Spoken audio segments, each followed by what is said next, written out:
Blizzcon 2016 is officially underway. I am Terry Schwartz. I'm here with James Duggan. Hello. And we just found out a whole bunch of new information about Blizzard's plans for 2017. So run me through.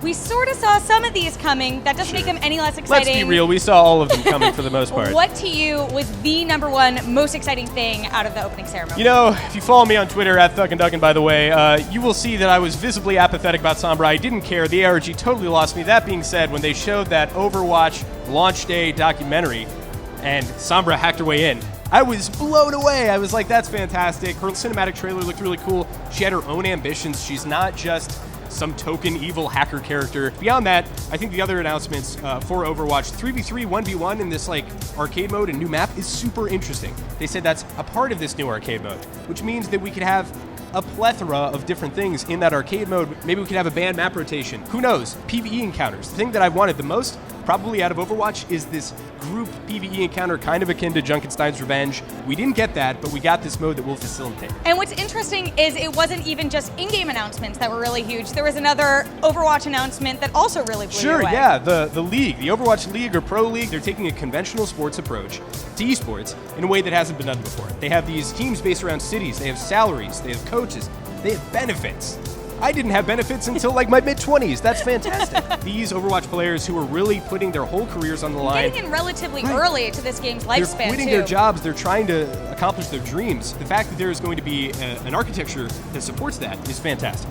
Now, let's talk about beyond Overwatch. Diablo really excited you with their announcement. Tell us a little bit about that. Yes, that was my number 2 for sure. So the new Necromancer, we kind of got a hint of. A little bit disappointing that got spoiled. But that being said, what a lot of people didn't expect is this kind of retrospective mode within Diablo 3 that is the original Tristram dungeon, which is, I think, where Diablo was narratively at its strongest. Really cohesive. You delve into this dungeon and these new ways to get back up to the surface pop up, and you really get this sense of descending into madness from this ancient father of action RPGs, and it's going to be so amazing to see that in the Diablo 3 engine and roll a Necromancer to play through all of that. Now, what else? What was your other biggest thing that got you so excited at the opening ceremony? Man, my number 3 probably has to be that terrifying AI, DeepMind. So something to point out about Starcraft is the antagonist in the original Starcraft is called the Overmind.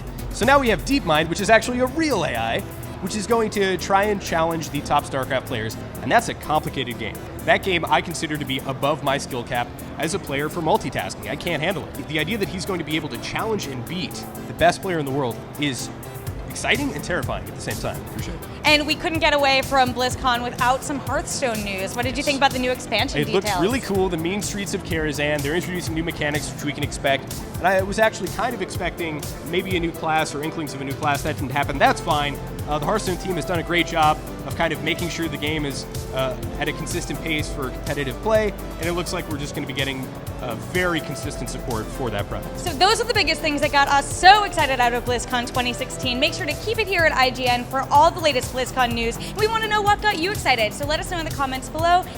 Keep it here for all things Blizzard.